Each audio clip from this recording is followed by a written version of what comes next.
Hello guys, so this is how you can fix your brightness adjustment settings. So as you can see here, if I want to adjust my brightness, it doesn't work. If I go low, it doesn't work. High, it doesn't work. Nothing shows at all. Mostly this happens when you install new fresh Windows.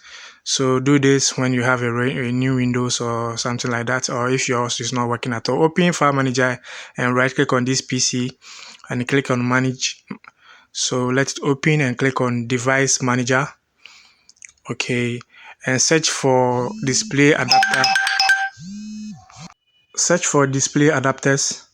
So that's it, and expand it. Click on it to expand. Okay, so if you are running Microsoft Basic display adapter, that means it's not the original adapter. Right click on it and click update driver and click on search automatically. It will search and to download the right driver for the display. So it will start downloading, as you can see here, and now it's done. So as you can see, now I'm running Intel Iris X graphics because my machine is a i5 11th generation Intel Core processor. So as you can see, after that, everything is working smoothly. Thank you for watching. I hope this one helped you. If you like the video, like and follow for more.